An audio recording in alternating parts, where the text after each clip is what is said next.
제7장 스포츠와 사회화 계속 이어서 강의 진행하겠습니다. 좀 전에 설명드렸던 내용이고요. 1, 2, 3, 4번 이렇게 스포츠로의 사회화, 그러니까 스포츠를 통한 사회화, 그리고 스포츠로부터의 탈사회화, 스포츠로의 재사회화 이 과정을 이해하시고요. 그리고 세부적인 내용을 이해하셔야 됩니다. 여기서 이제 시험에 좀 나오기도 했었고 중요한 내용들을 위주로 다시 설명을 드리기 위해서 제가 1편에서 잘랐었습니다. 여기는 내용들 보면 조금 내리는 게 좋으려나요? 조금 작나요? 이 정도면 될 것 같고요. 조금 더 키워볼게요. 살짝 다릅니다.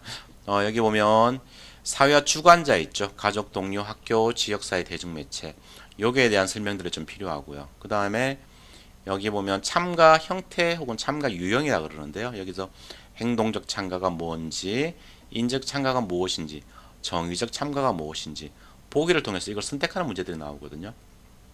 이런 부분들 여기도 1차, 2차 참가가 있는데 2차적 참가가 무엇인지 그런 내용을 중심으로 해서 추가적으로 설명을 드리도록 하겠습니다.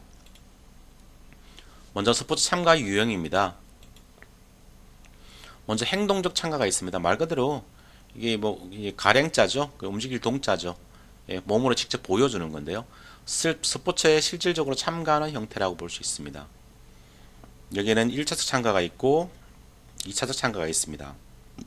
1차적 참가는 선수 등 스포츠에 참가하는 경기자 자신의 활동을 의미합니다. 여기 보면 행동할 때 활동 나와 있죠. 그죠?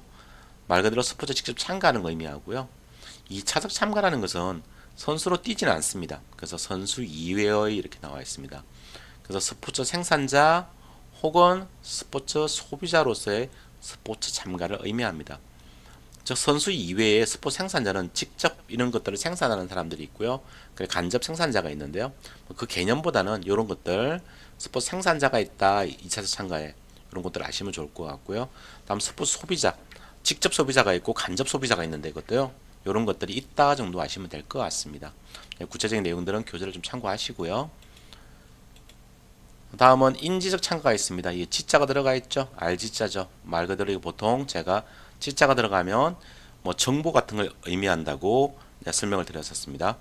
학교, 사회기관, 미디어 등을 통해서 스포츠에 관한 정보를 수용함으로써 이루어지는 참가.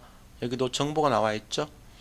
그래서 스포츠의 역사라든지 규칙이라든지 기술이나 전술 등의 지식 혹은 정보를 의미하는 것입니다. 다음은 정의적 참가가 있습니다. 정 있죠? 저 정자가 나오면 항상 정의란 무엇일까? 어떤 그 있죠? 초코파이 정처럼 감정적인 부분을 이야기하는 것이거든요. 그래서 보시면 특정 선수나 팀 또는 경기 상황에 대해 감정적 태도, 성향을 표출하는 간접적인 참가를 의미하는 것입니다. 예가 있는데요. 열성적으로 팀을 응원하는 스포츠 팬이 여기에 해당된다고 볼 수 있습니다.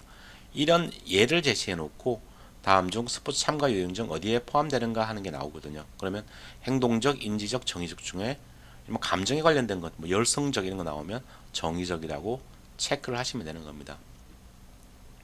여기 이제 행동적 참가가 1차적, 2차적 있는데 이런 것들도 1차적은 직접 참가하는 거고 2차적은 요거는 직접 참가하지는 않는 것이다 이렇게 하시면 될 것 같고 2차적 참가도 세부적인 내용들이 있거든요. 한번 살펴보도록 하겠습니다.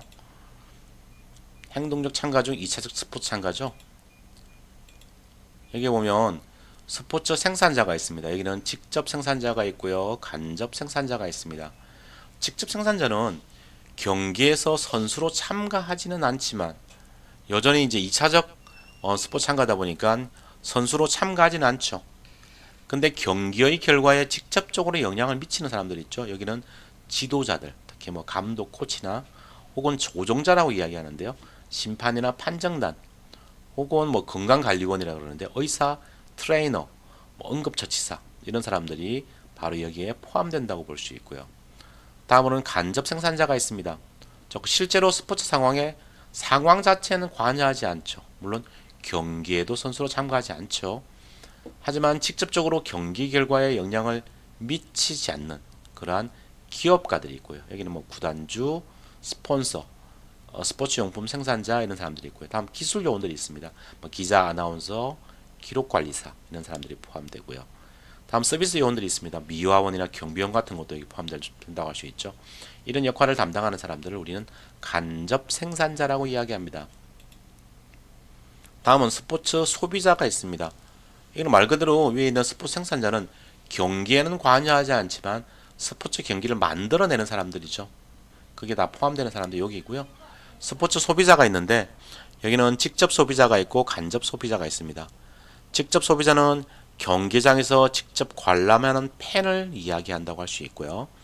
간접 소비자는 매스컴을 통해서 경기를 관람하거나 스포츠에 관련한 대화를 통해서 스포츠와 관계를 맺고 있는 팬, 이런 사람들을 간접 소비자라고 이야기합니다. 직접 소비자, 간접 소비자 구분하는 건 어렵지 않죠. 직접이니까 바로 직접 소비하는 사람들이고요. 간접은 직접적으로 이제 스포츠를 소비하지는 않지만 다른 방식으로 스포츠에 관한 관심을 가지고 있는 그런 사람들을 이야기한다고 할 수 있는 것이죠. 다음은 스포츠를 통한 사회화의 전이 조건입니다. 앞에 설명을 좀 드렸는데 크게 내용은 어렵지 않지만 실제로 지문이 나오면 헷갈릴 수 있기 때문에 이런 부분들도 좀 반복적으로 학습이 필요한 부분이라 할 수 있습니다. 먼저 참가의 정도입니다. 빈도와 강도, 지속성 등이 높을수록 전이가 잘 발생하겠죠. 상식적인 내용들입니다. 운동선수가 단순 체육 수업 참가자보다는 조금 더 전이가 잘 일어나겠죠. 다음은 참가의 자발성 여부인데요. 자발적 선택은 긍정적인 결과를 초래한다는 얘기죠. 그러니까 뭐 이제 이 의미 자체는 비자발적인 선택은 긍정적인 결과를 초래하지 않는다라고 일반적으로 해석이 되어 왔으나 최근 연구 자체는 강제적 참여도 유익한 결과를 가져온다는 연구 결과들이 있습니다. 요런 이제 다음 여기 이 기존 상식하고 좀 위배되는 요런 내용들은 좀 어떤 기억을 해 놓으실 필요성이 있죠. 다음은 참가자의 개인적 사회적 특성이 있는데요. 사회 계층도 있고요. 늘 말씀드렸죠. 사회 계층에 따라 가지고 참가하는 스포츠 종목이 다르죠. 상류층은 개인 종목들, 하류층은 단체 종목들을 많이 선택하고요. 그렇기 때문에 이런 것들을 이런 뭐라 그럴까요? 이 전이 조건에 이런 것도 영향을 미친다는 것이고요. 출신 성분도 매우 중요합니다. 네, 그리고 민족성 같은 것도 매우 중요하고요. 이것은 현재와 미래의 역할 전이에 영향을 준다고 볼 수 있습니다.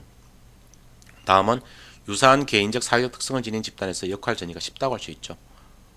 즉, 뭐 이렇게 좀 배운 것도 비슷하고요. 아니면 경제적 여유도 비슷하고 살아온 환경도 비슷한 사람들끼리 서로 간에 말이 잘 통하겠죠. 그러니까 스포츠와 관련된 어떤 사회의 전이가 쉽게 일어날 수 있겠죠.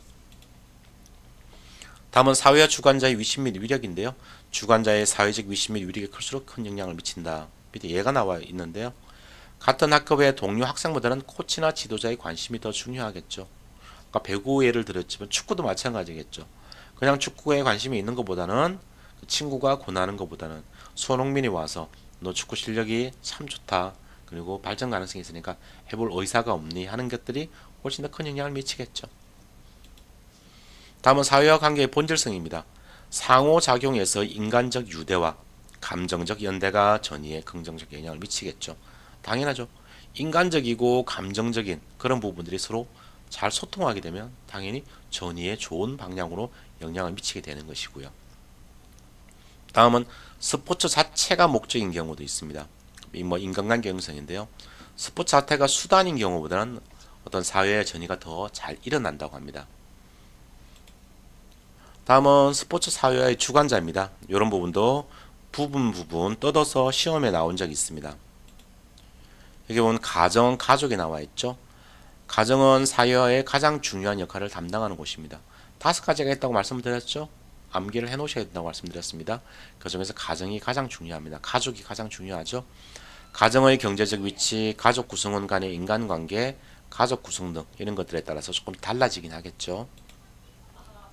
다음은 동료 집단, 또래 집단이 있습니다. 청소년기에 가장 큰 영향을 미치는 사회화 주관자라고 할 수 있습니다. 말 그대로 또래 집단이라는 건 친구를 의미한다고 할 수 있습니다.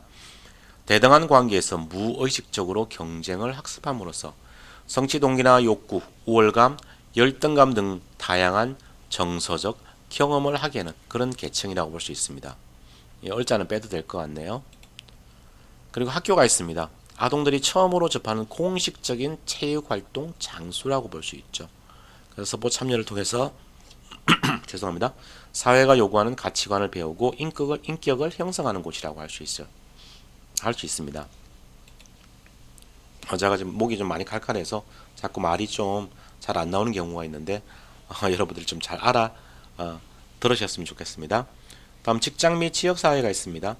직장에서의 구성원인과 동시에 지역사회의 일원으로서의 체육활동 참여는 개인의 발전과 건강을 유지하는 계기가 될 수 있겠죠.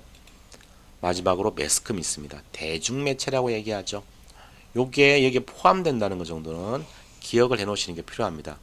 매스컴은 정보화 사회에서 가장 중요한 요소 중 하나로 모든 사람에게 다양한 정보를 제공하죠. 즉 간접 경험을 제공한다고 할 수 있습니다. 마지막으로 스포츠 사회의 이론들인데요. 요것도 가끔씩 시험이 나오기 때문에 여러분들이 어느 정도는 알아놓으셔야 될 부분이라고 할 수 있습니다. 앞에 여기 나와 있는 사회 주관자 내용들은 전체적인 내용을 이해하시면 되고요.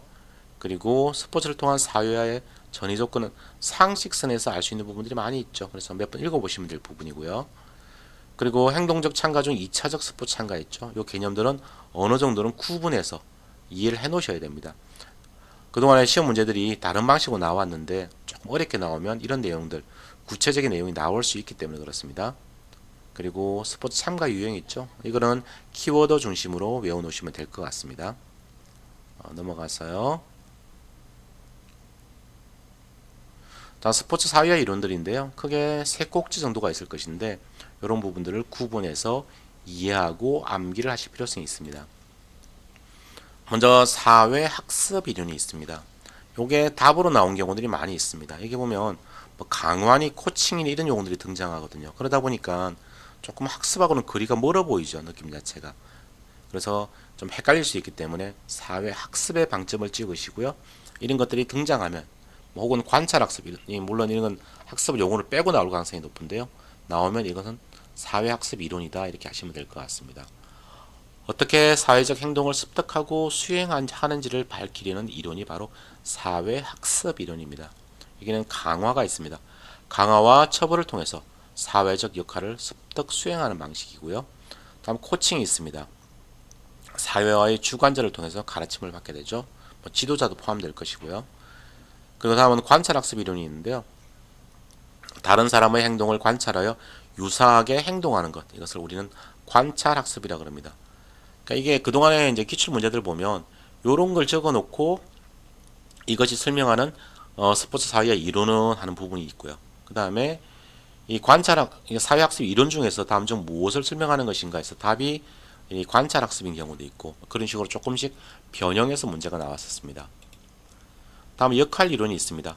개인은 사회적 구조 내에서 사회적 지위에 따라 그 지위에 기대되는 행위를 하고자 하며 이 과정에서 사회화가 이루어진다는 이론이 바로 역할 이론이라고 볼 수 있습니다. 이게 역할이라는 게 나와 있죠. 역할 때문에 생긴 부분들이죠. 다음은 중거 집단 이론입니다. 말 그대로 중거 집단이죠. 이것은 앞에서 이제 주요 타자, 중요 타자 말씀드린 것처럼 그런 부분들이 포함되는 얘기입니다. 그래서 규범 집단이 있죠. 가족과 같이 규범을 설정하고 가치관을 형성시켜 개인에게 행동의 지침을 제공하는 집단을 규범 집단이라고 이야기하고요. 다음은 비교 집단이 있습니다.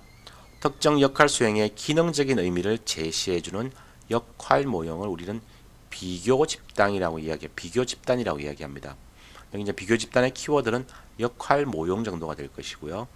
다음은 청중 집단이 있습니다. 여기 친구인데요. 조금 이런 부분들은 구분해서 외워놓으실 필요성이 있죠. 특별한 주목을 받지는 않으나 그들의 가치와 태도에 부합하도록 행동하려는 집단을 얘기합니다. 대표적인 것은 친구가 있다고 할 수 있습니다. 이상이 스포츠와 사회화에 관련된 내용들이고요. 아까 말씀드린 4단계 있죠. 사회화되는 과정. 그 과정을 반드시 암기를 해 놓으셔야 되고 맨 마지막에 나와 있던 이론들 있죠. 3가지 꼭지. 이런 것들을 구분할 수 있는 능력들을 키워 놓으시면 이 장에 나와 있는 내용들을 전체적으로 뭐 이렇게 문제가 나왔을 때 충분히 풀 수 있는 역량을 갖추었다고 할 수 있습니다. 그리고 세부적인 내용들 있죠. 앞에서 설명드렸던 거, 뭐 전위 조건이라든지 뭐 2차적 참가, 1차적 참가 이런 거 있죠. 이런 것들은 조금 더 반복해서 읽어보셔도 충분히 이해할 수 있는 내용들이니까 그 정도로 학습해 놓으시면 될 것 같습니다. 자, 이상으로 7장 강의를 마치도록 하겠습니다. 제가 목소리가 조금 걸걸해서 듣기에 좀 불편하셨다면 조금 그런 점 감안하고 들어주시면 감사하겠습니다. 감사합니다.